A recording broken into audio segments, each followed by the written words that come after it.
Ladies and gentlemen, my name is Ben, and in this episode of the Smoking Hot Confessions Barbecue podcast, we're talking to a man who's leading the barbecue scene in New Zealand.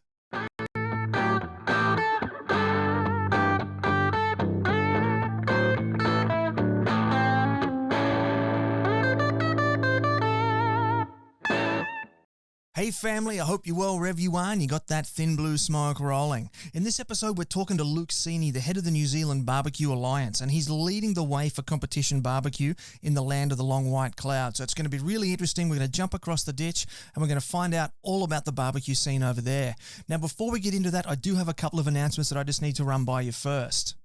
First up, I want to thank Jagged Woodfired for coming on board as our podcast partner for this episode. They make a fantastic product. They've got their smoker ovens, they've got their gravity-fed cabinets, they've got asado grills, they do custom kitchen installs. Pretty much anything you want to design, they can build for you. So reach out to them, check them out. They got some great gear.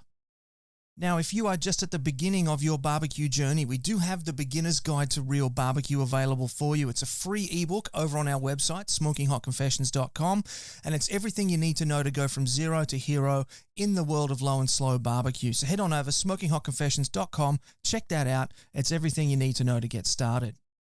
And a big welcome this evening to all the people in the Smoking Hot Confessions barbecue community who are joining us for this live recording.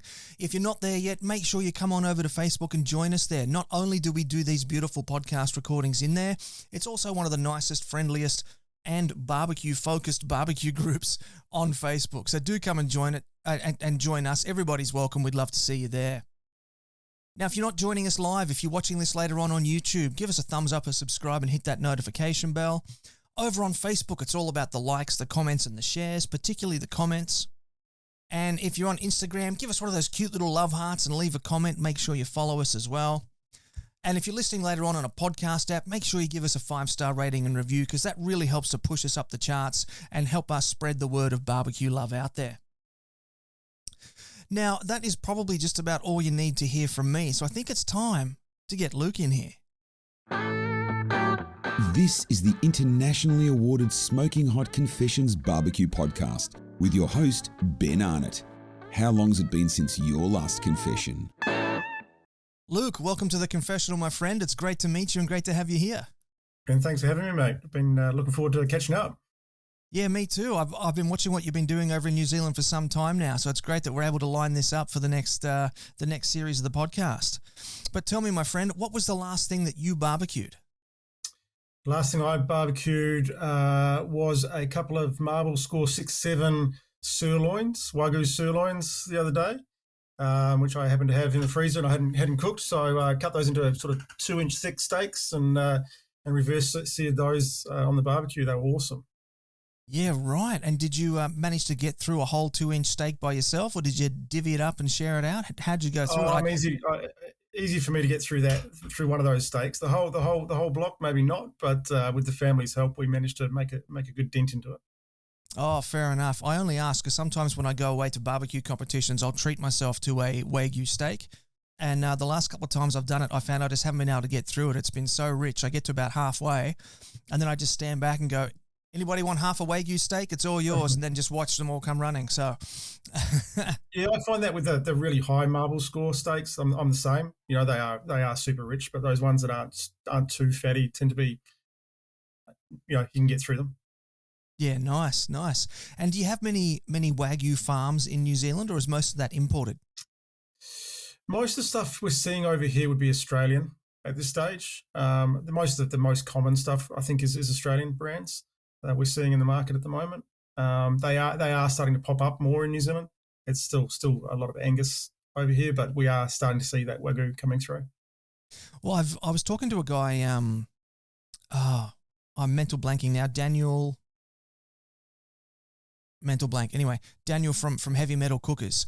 And Daniel Tate, yes. And he was showing me some photos of the Angus that he cooks with there that's from a farm in New Zealand, and the photos that he was sharing was just phenomenal. Like it looked like Wagyu without being Wagyu. It was so well marbled and just looked sensational. Yeah, we get a lot of decent meat over here and beef. And I think what we're seeing a lot over here is that people can now have direct links to different farms and different producers so that they can handpick what's coming out, rather than just going through the mainstream suppliers of beef, which is awesome. Yeah, it's always handy, particularly if you're in the competition scene, to be able to actually go through it and say, yep, I'll have that one, that one, that one. So that's awesome stuff, and great that they've got that close personal connection with the farming communities. Oh, it's awesome. And we're seeing that. We're seeing the smaller producers pop up. They're going in and they're hand selecting the cuts and the style that they know competitors want, or that the public want, outside of the normal cuts you get at a butcher. So it's quite nice to be able to hand select and pick and know where it comes from and how it's been raised. It's awesome. Yeah, definitely. Ethically sourced meat is always definitely the way to go if you can get your hands on it. Now, tell me, those Wagyu steaks, is that your favourite thing to barbecue, or is there something that you just really love more than anything else? When I get asked that question, I probably make a few people upset, but I'm more of a hot and fast cook. So steak is definitely more my style. I love a good tomahawk, either hung or just reverse seared. I love a good Scotch. I love a good sirloin. I'm really into dry aging proteins in chunks. So I've got a dry ager at home that I like to kind of dry age and play around with different ages of steaks, and then cook them. So steak is definitely my kind of go-to, more so than the long, low, and slow cooks. I've got 2 young kids, which also makes it hard to spend too much time by the barbecue these days. But definitely, steak is my go-to. Yeah, and that's interesting that you're dry aging them yourself as well. It's quite an on-trend thing to do at the moment. Tell us a little bit more about how you like to go about doing that.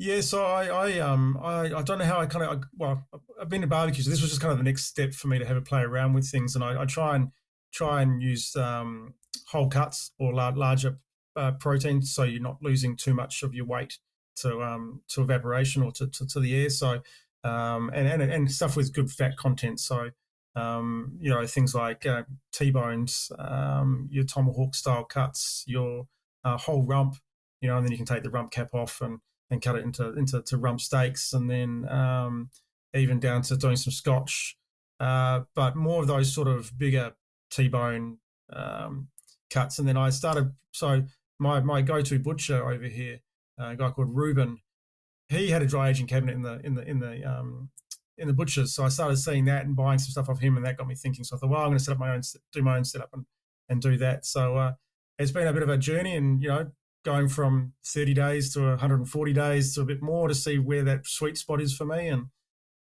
it's just a bit of a fun project, watching it develop and take flavour over that period. So, and so how does that flavour develop? How does that work? I'm not. Good question. I'm probably not into the science part of it, but from what I understand, it's the enzymes breaking down the muscle components, and not in a way that it produces negative flavour, but it almost breaks it down to become a more change the texture and the flavour profile. So the fat for me, when you have an aged steak and you cook it, the fat renders out and becomes a lot more marshmallowy than you would if you're cooking a steak that's quite fresh. It takes on a nutty kind of flavour profile, and if you do it properly without losing too much of the actual weight of the steak, because then if you go too far down the track, then you start going down that kind of cured meat texture where it becomes more like a leathery sort of texture to it. So you don't really want that. So the science behind it, I don't know. All I know is that there's a bit of a sweet spot for me, and that's kind of between 35 and 60 days, and the flavour's awesome, and the texture's awesome of the steak once you cook it. Nice, man. I'm getting jealous. I'm going to have to start looking at that myself, I think. And so what is your favourite barbecue? Are you a kettle guy, a drum guy, a pellet guy, an offset guy? What do you like to cook on? Most of the guys over here who know me will know that I've got a few barbecues hidden away, that my wife knows about some of them, not all of them. But basically, I do like a ceramic cooker, like a Primo. I've got a Primo. I like the Primo because it's got a oval shape to it, and so I have more cooking area. But I've recently picked up a local manufacturer over here. Everyone knows sort of Jared McDonald with his Octopit multi-Qs. So I've got one of those at home now. which I'm playing around with, and I like the versatility of that because it has the height to be able to hang protein, and it also has the versatility of moving up and down the heat and deflectors, and you can, the airflow. It's quite a cool unit to play around with. Through to, I've got a hasty bake for steak, and I'm a Weber kettle and a Weber GA, and a little hibachi grill, and it depends on. My excuse is that every different dish needs a different kind of cooking apparatus to cook it. So there's excuse out of lots of different excuses for different barbecues, but I like cooking on everything, to be honest. Fair enough. Yeah, it's always good to have a nice wide variety there as well. Now, did you get caught up in the whole Weber collection craze, and you got 17 different colours and paying thousands of dollars for rare ones, or are you just a? No, I've seen the guys who really get into those. I've got a Weber. I've got a Weber GA. I grew up on Weber with Webers around with my dad, but no, I never got into the collecting of the colours and other bits and pieces. But definitely a collector of other barbecue related paraphernalia, namely barbecues as a whole. I like all different types of barbecues. Fair enough, man. I can certainly understand that. I've got just about one of everything myself as well. Now, tell me, you just mentioned your father and Weber's in there. How did you get into barbecue? Was it something that you grew up with, or did you get into it later in life? No, I grew up with it. I was, I chatted with you off the air a little while ago, and I'm actually, and most people I don't know if most people know it, but I'm actually Australian originally. I was born and raised in the northwest of Western Australia. Born in Dampier, grew up in Karratha, and then moved down to Perth when I was in my older years. But my dad was always cooking. We grew up in a small community. It was a community. Everyone in the street knew each other, and everyone got together and on a Friday night and had drinks and food. And I can always remember my dad cooking. He cooked every Christmas as well, but he cooked on a Weber using heat beads. Would do lambs or pigs on a spit in the backyard, for the neighborhood. It was awesome. So always around that kind of, I still have vivid memories of being a 6-year-old and walking close to the pig on the spit and burning my feet on charcoal. I think that was my initiation into the barbecue world. But so yeah, my dad was always into cooking and barbecue. So that's where it kind of started, and it kind of evolved from there. Yeah, that's funny that you mentioned that about one of your youngest memories being burning your feet on the on the coals, because my first trip to hospital was barbecue related, and I was even younger because I don't actually remember. It's maybe 2 or 3 years old. But the story my dad tells is that they had cooked a barbecue back in the days where you'd just put 2 bricks on the ground and a metal plate over the top and run around the yard and throw the sticks under.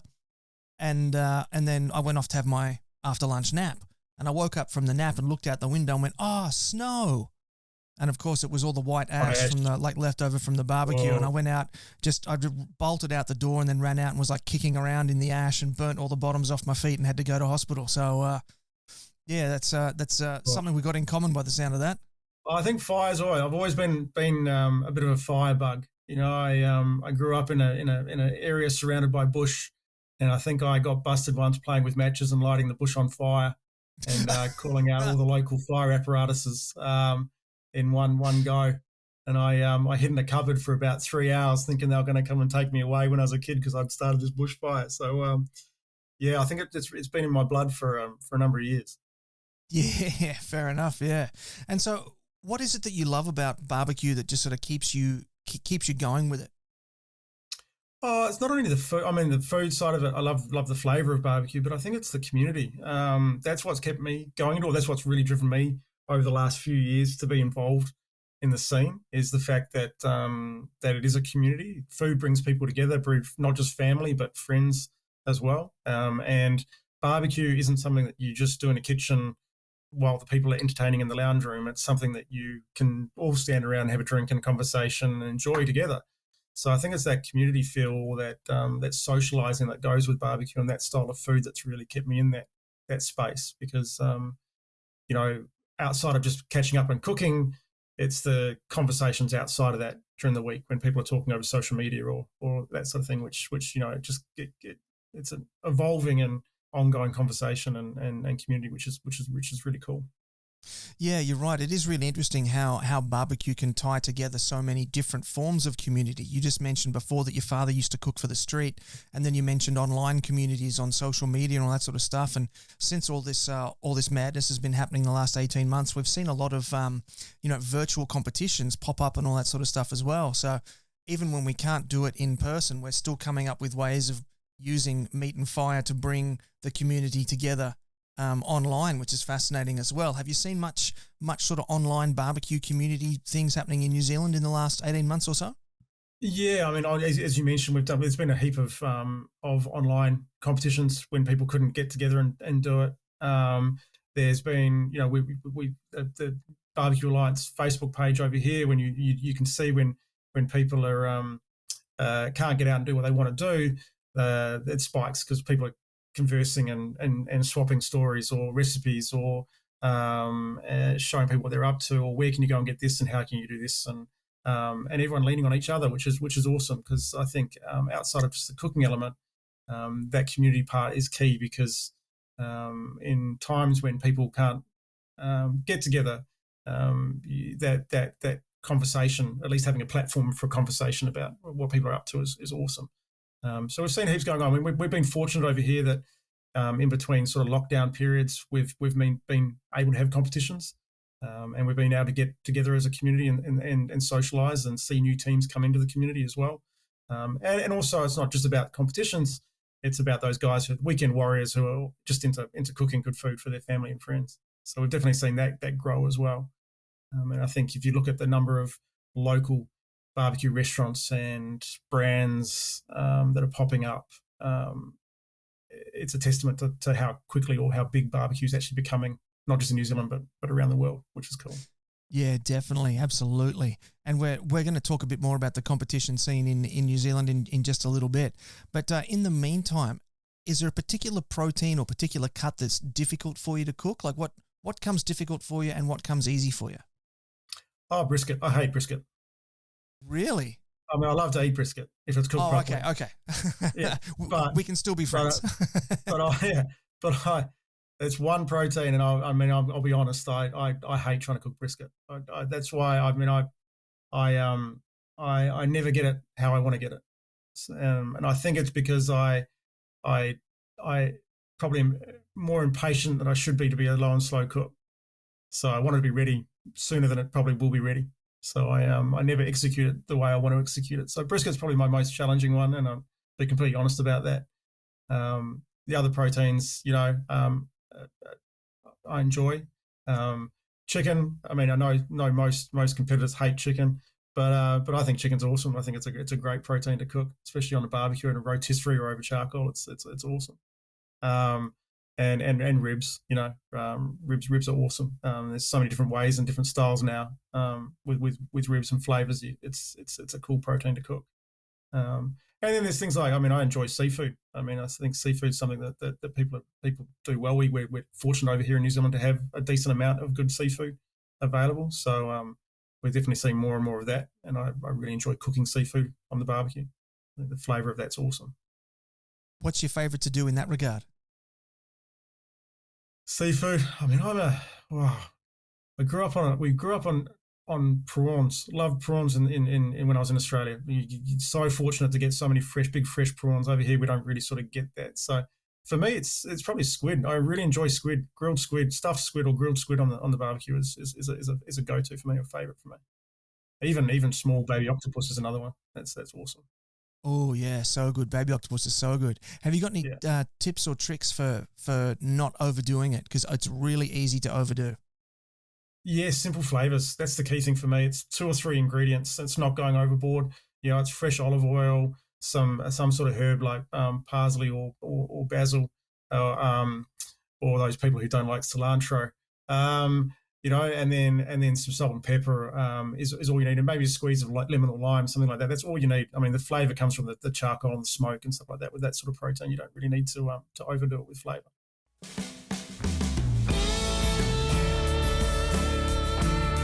If you're looking for your next barbecue smoker or grill, Jagged Wood Fired has got what you need. Owners Julianne and Glenn are multiple award-winning barbecue competitors who've even travelled to the US to compete at the World Barbecue Championships in Houston, Texas. Based out of Perth and shipping nationwide, Jagged is one of the largest pit builders in the country and has an ever-growing lineup of meat cooking machinery. Not only do they have their now famous smoker ovens, their incredibly efficient gravity-fed cabinets are proving extremely popular in commercial settings, and they also make some of the most stylish asado grills you're ever going to see. Jagged is also well known for amazingly detailed custom work ranging from backyard designs all the way to installations in commercial kitchens. Proudly Australian designed, owned and manufactured, you can find out more at jaggedwoodfired.com.au, spelled J-A-G-R-D. Once again, head to jaggedwoodfired.com.au, spelled J-A-G-R-D, to learn more.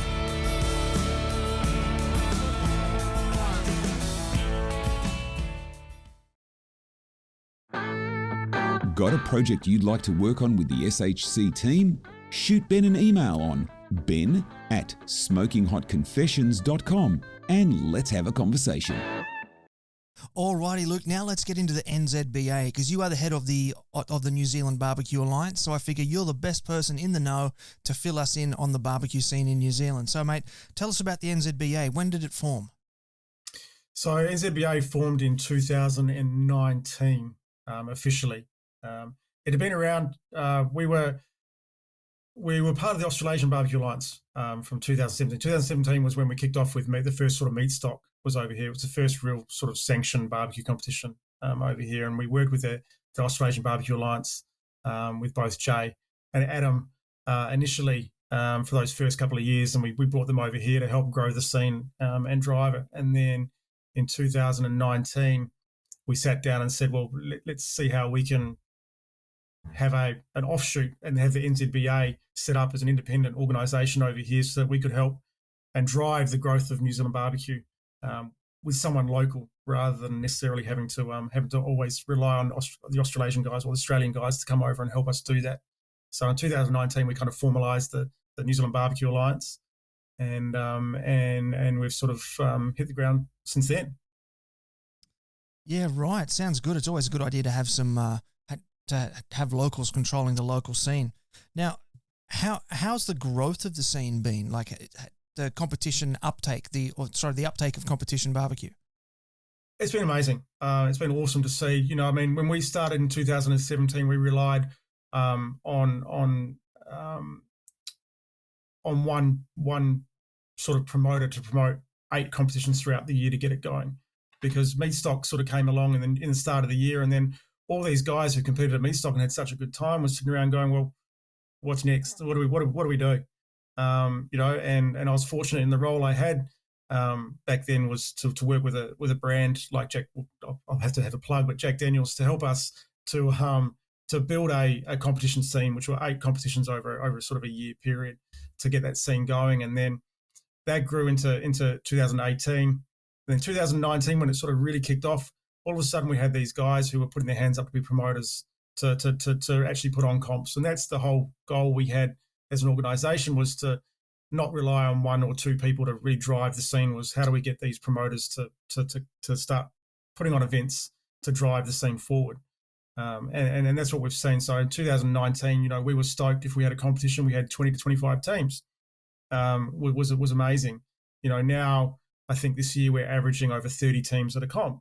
Two of the biggest comps being Smoke on the Coast with 40 teams and Kumu with 40 teams. And then normally we'd have a meat stock type event which would be the biggest at 45 or 50 teams. And then something like Hamilton and New Plymouth and Tokoro Low and Slow up north. And then there's a competition in Wellington. So we kind of went from having 8 comps at the start to now we're getting sort of 13 comps a year across the calendar year. And they're all decent sized comps. The beautiful thing about it these days is that it's not the same teams turning up to the comps either. We're getting sort of 3 or 4 to 5 or 6 new teams at each of these comps who are putting their hand up and jumping in. So, you know, we went from having 35 teams in the first couple of years to sort of 90 teams who compete over the year in New Zealand, which is huge for us, you know, and we're stoked with that. So the scene is definitely growing. We're still seeing new people coming into it. Obviously, we're trying to evolve to keep it interesting for teams and adapt. But the scene is definitely strong and growing, which is amazing. And we can only do it because we have such amazing promoters over here who put the time and effort into actually putting on these comps and events. Yeah, that's incredible. What do you think it is that that keeps reliably drawing new teams to join the competition scene? One of the key things we've always tried to do with the NZBA over here is cut out the bull. For less of a better term, is that we've tried to generate a positive vibe and open communication with teams, so that we don't have any negativity or grief. So each comp you come to, teams are happy to talk to each other. The older teams, it's not a closed wall environment where they're quite happy to take a team under their wing next to them and show them the ropes and give them advice and help them. As soon as you start putting up those barriers, then you get that, it becomes too competitive. So if you walk away with a trophy, it's a bonus. If you walk away with new friends and you've had a really good weekend with a whole group of mates, then that's the main thing for us, and that's what we try and drive through the social media side of things, but also at the live events when we have these competitions, is that we try and be open and honest with the teams. We try and take feedback on board, and try and create that positive environment. So I think that's what's been working for us really well over the last couple of years, is that nipping things in the bud quite early if we possibly can when things start getting a little bit negative, you might say. Yeah, they tend to get a bit hot under the collar, if you'll excuse the pun. So we've talked about attracting those new people to the scene, and that's really good that you're able to keep pulling new people in like that. What's the response from the general public been? So the people coming as spectators to the festivals, are you seeing like big numbers of the public coming through the gates? Yeah, we're definitely starting to see. So what we've tried to do is to make sure that most of the competitions that are on the national series are open to the public.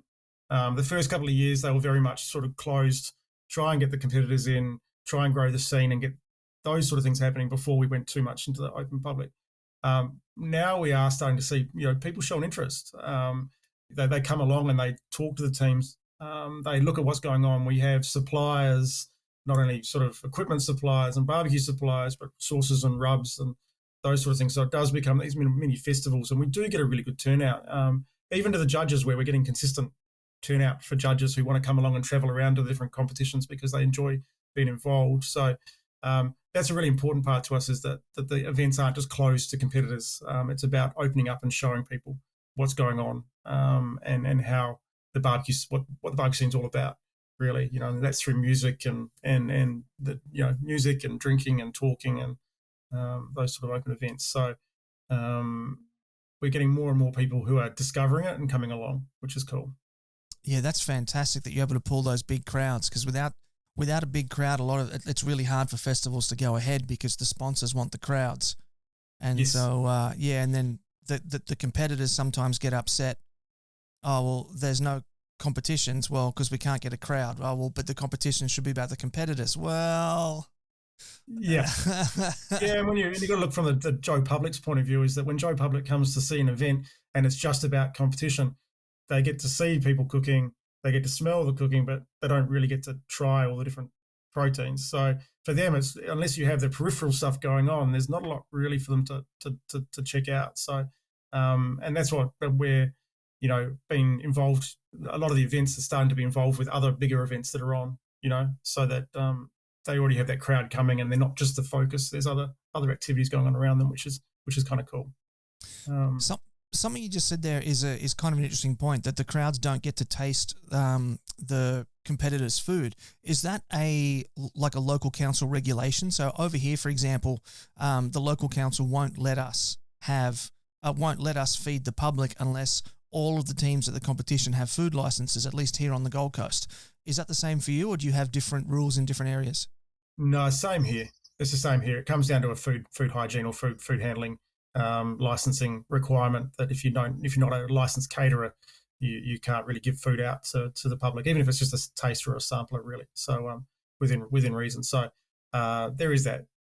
Also, I mean, it's one of those sort of things where, do you really want to put pressure on teams to have to hand food out to everyone that comes through when they're wearing the cost of having to supply all that food? And we wouldn't get all the leftover brisket pie recipes coming out on the page if the guys had to give all their meat out at the comp. So it's one of those sort of balancing act where you've got to kind of respect the fact that teams are there to compete and do their thing.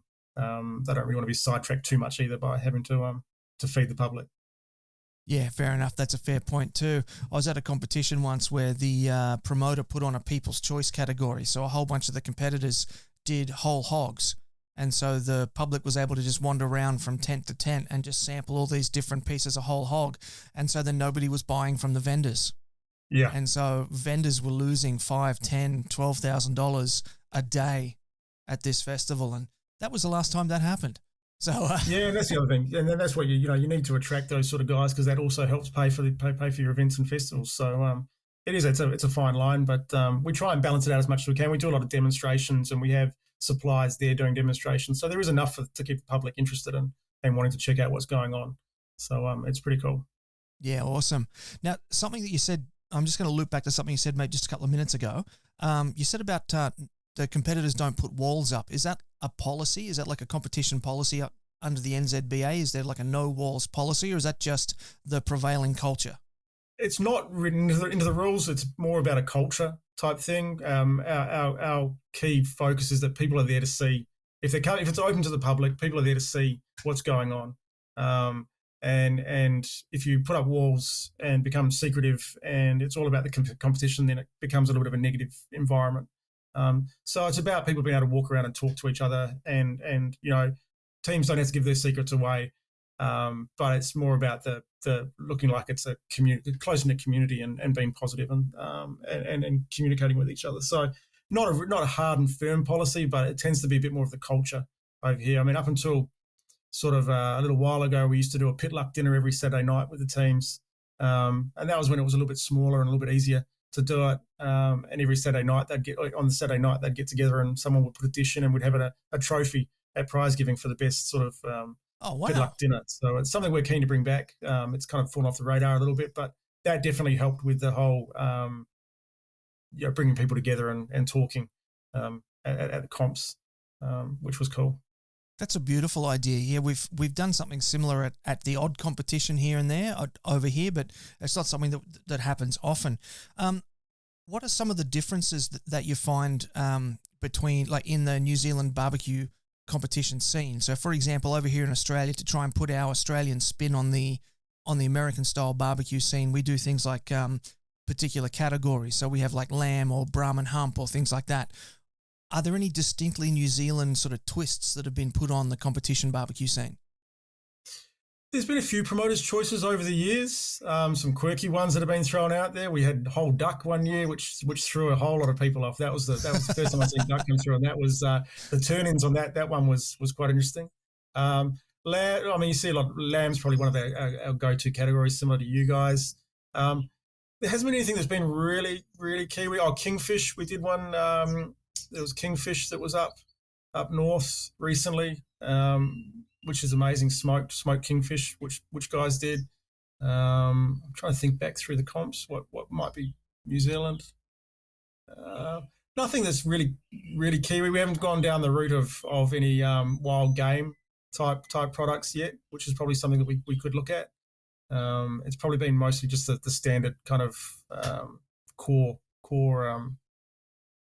categories, really. Seafood, I did seafood when I had put on a comp. We did seafood. I don't know if I'd do that again. That was an interesting one. The number of questions I had around what could or couldn't go in, what constitutes seafood. Is freshwater fish seafood was one of the questions, and I think so. I mean, it's it was a hard one, but no, we promoter's choice tends to be pretty stock standard, to be honest. Nice. I'd imagine that there would be opportunities for some deer, for some venison, something like that. I understand there's quite a lot of deer hunting goes on in New Zealand. Yeah, venison would be good. Venison, there's a number of venison farms as well. So venison's definitely something to get. I mean, venison, goat would be an interesting one to throw in the mix. Tar, if you could get tar, it's like a mountain goat would be an interesting one to throw in there. But all quite lean meat, so it'd be interesting to see how they'd handle it, or how they'd cook it. That would be very interesting, yeah. Now, tomorrow I'm actually going to be chatting with a guy from Arkansas who runs the runs the World Champion Squirrel Cook-Off. Now, I know that possums are a pest over in New Zealand, so would we see a possible equivalent? Are we going to see like a New Zealand possum cook-off category similar to the Squirrel Championships? I bet once I get off this phone, there's probably going to be some messages asking if someone can do a possum category now. So I'll let you know after this podcast if there's any requests coming through. Looking forward to it, man. I'm really wanting to hear the sound of that. Now, are there any differences between like North and South Island in regards to barbecue? Yeah, I mean, barbecue's growing in the South Island, and there's some amazing barbecue restaurants down there, and some guys who are really pushing barbecue down there. From the competition side, it's growing. It's growing slightly a bit slower than the North Island as far as team numbers. Geographically, it makes it difficult because when the South Island guys really want to compete, to haul their gear up to the North Island isn't easy, and the same goes for when you're trying to grow the scene down there, and you kind of need to get the North Island guys down there. So there's one guy who's waving the flag, a guy called Glenn Manning down there, who's really pushing hard to have a competition. He runs the only sanctioned competition down there as part of the Christchurch agricultural show in November. And we have a number of teams, and he's gone to the effort to get a sponsor on board to be able to put a container so that the guys can fill the container up here and then ship the gear down there for that competition. So there are guys who are pushing it. It's just how do we get more? It's trying to encourage teams to jump in, and promoters to put on competitions as well. Without relying too much on having to get the North Island guys down there to compete. So how can we try and grow the scene locally? So that's probably one of the biggest challenges for the NZBA over the coming sort of 12 to 18 months is how do we grow the scene down there so that they have a flourishing kind of competition scene. They can at least have 2 or 3 comps down there for the national series rather than just having to rely on one and then coming up north to do the rest.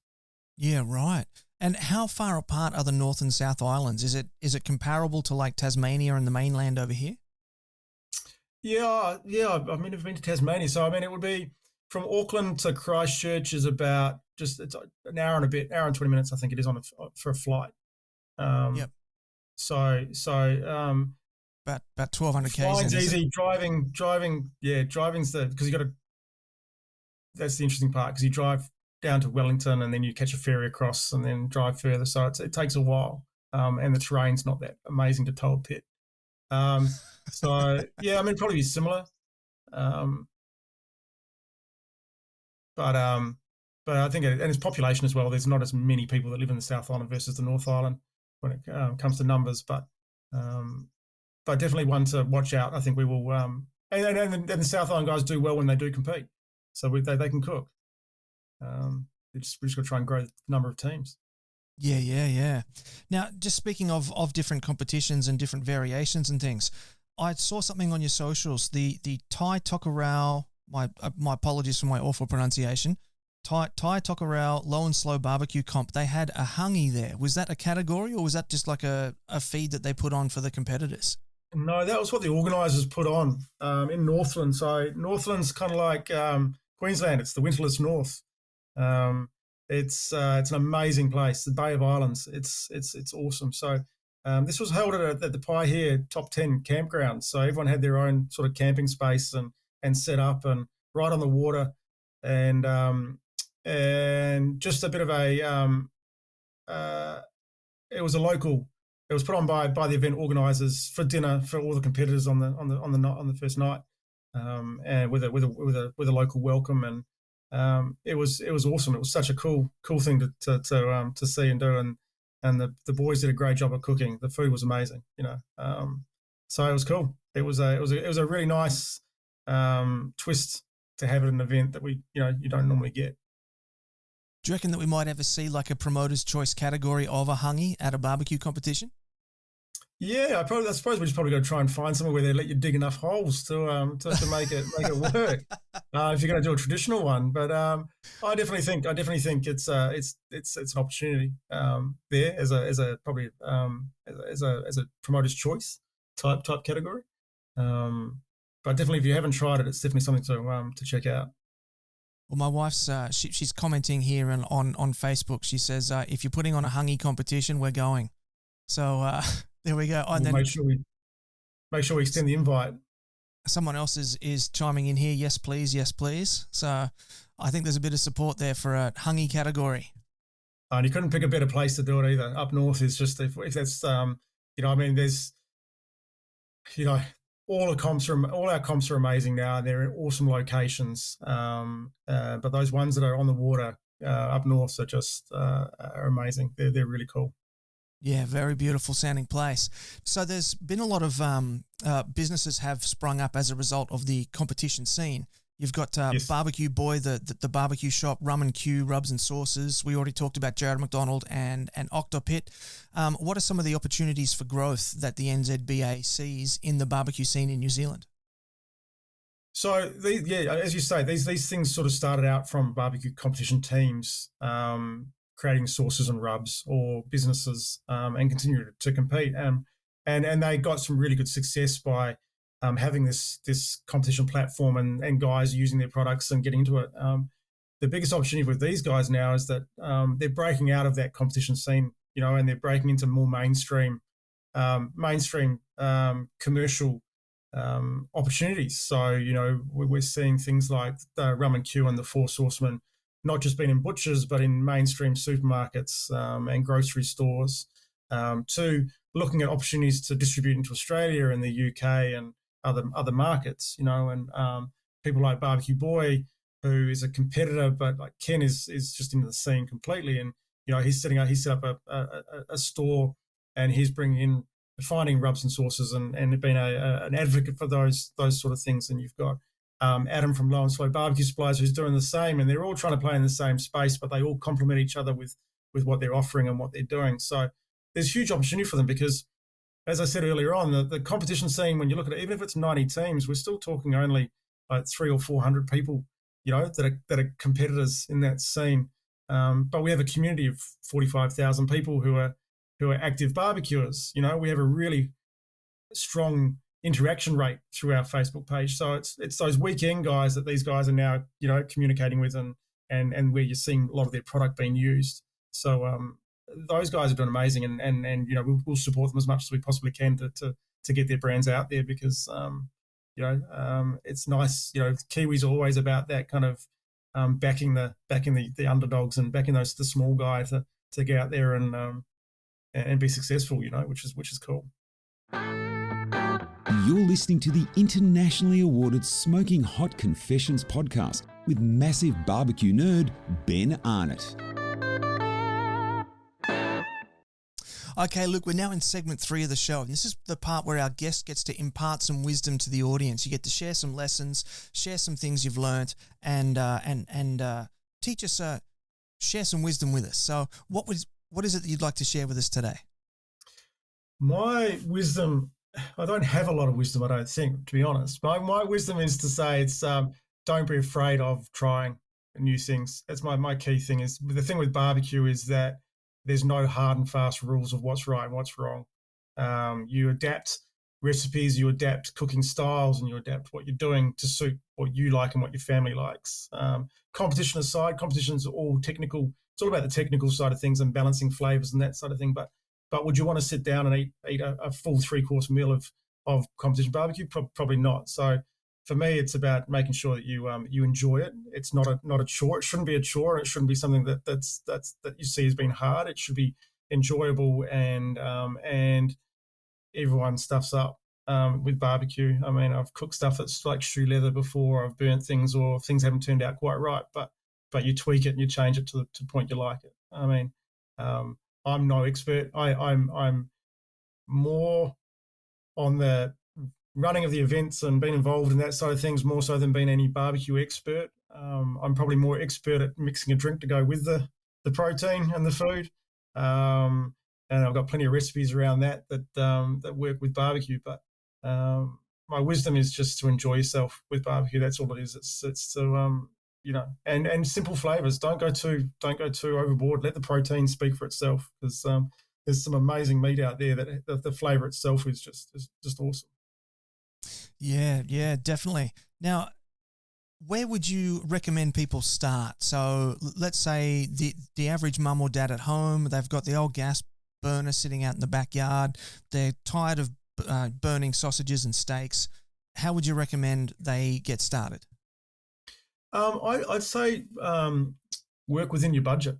Don't go and buy, if you're moving from gas to charcoal, you don't have to go and buy the biggest, flashiest setup that's available, because you may find that actually you prefer the gas barbecue and burning your sausages on that than burning your sausages on a charcoal barbecue. But work within your means and work within your budget. And then if you get the flavor right and you enjoy the style of cooking, then you can start asking questions and looking at what you like as far as what the next step is on that. And most people start with, we saw huge growth in the kind of the smaller little hibachi style grills, like your Weber GAs and those sort of things, where people were branching into those through to your barrel smokers and your normal kettle smokers is where a lot of people start. And then, you've also got to look at your situation. For me, I've got young kids, so as a stick burner, the right move for me, where you've got to feed sticks all day and monitor your temps and stuff like that, or something a little less maintenance, something that you want. So that's my advice when you're starting out, is to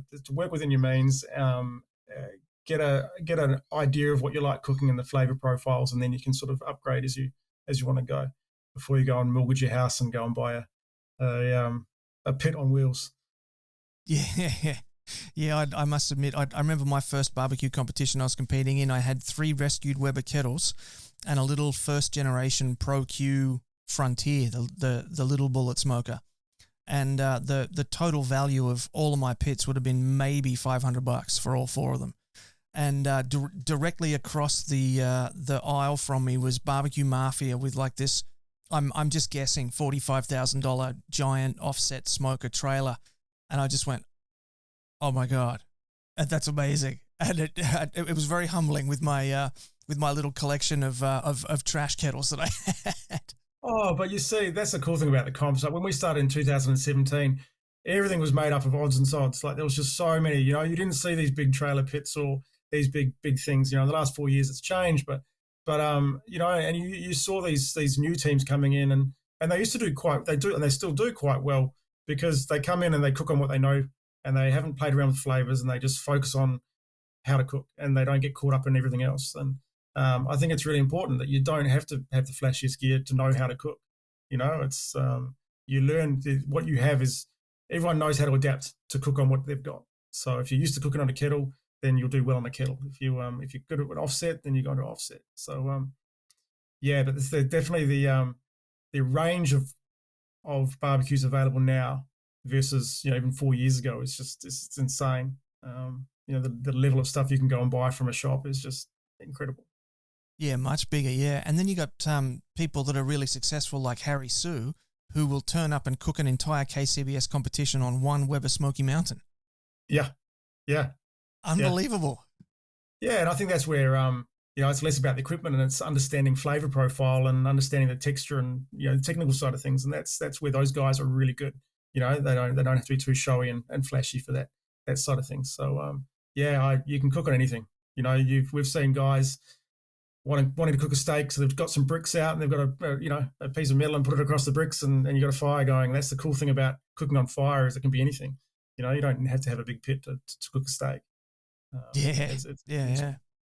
Now, just looping back to something that you said before, you said that cooking barbecue's got to be enjoyable. What are some things that you do to make barbecue more enjoyable for you? Is it music? Is it ambiance? How do you set the scene when you're cooking barbecue? I think these days, it's involving the family. I've got young kids, and it's nice to get them involved and see them do it, and they get pleasure out of being involved and then sitting down and eating it. I think that's a cool part of it. Definitely, the family side of things is probably the biggest bit for me these days. I enjoy a good drink. I enjoy mixing a good drink. I think having it's a whole sort of part of it is to sit down, enjoy a meal with a good drink. And obviously, I'm very biased at what that drink is or drinks are. I think that's part of that enjoyable thing of it. And conversation, it's talking to people. I think that's part of the enjoyment of it. You probably can't catch up with a group of mates and have a barbecue without one of them telling you what you're doing wrong or how you should be changing it and doing it differently. So it's that banter that goes with it, which is cool. And that's the enjoyable part, you know. And then it's also the being able to take a photo of it and post it and getting feedback from people, and you know, it's that kind of, you know, cool part about it, really. Yeah, no doubt about that at all. I've got a question come through here from Chris Harthy, who's watching this live recording. What is your go-to Christmas lunch item? What do you love to cook for Christmas lunch? So I mean, I love a good pork belly, crispy pork belly or something like that. But my go-to for Christmas lunch is smoked bacon potato salad. Ooh, always got to nice. have a potato salad, you know, and you got to have good smoky bacon, you got to have good potatoes, and then it's the shallots, it's the pickle that goes into it, and it's the it's the good accompaniments. Like protein is one part, but it's having those little additional sides, which is awesome, you know. So smoked potato salad is my go-to, but classic for me is a roast pork, maybe roast chicken. And then a really good glazed ham, and a simple glaze for the glazed ham, you know, pineapple juice, ginger, and sort of simmer it down is a really good one. So yeah, simple for me for Christmas. Yeah, there's not much better than a glazed ham, is there? Well, look, that's probably a really good point for us to start wrapping up the show. So I'm going to throw it over to you now. Give some thanks, give some praise, give some shout-outs to people that have helped you out along the way, and make sure they tell everybody make sure you tell everybody where they can track down the NZBA on the internet. Okay, cool. So I mean, for me, there's so many people to thank. You know, I think from initially the support and the helpful push from the guys in the ABA. Really helped us set ourselves up over here initially as the NZBA, and then it's all our partners. You know, we have a number of partners that are supporting us, barbecue suppliers through to fuel suppliers, through to sauces and rubs. They're the only reason we can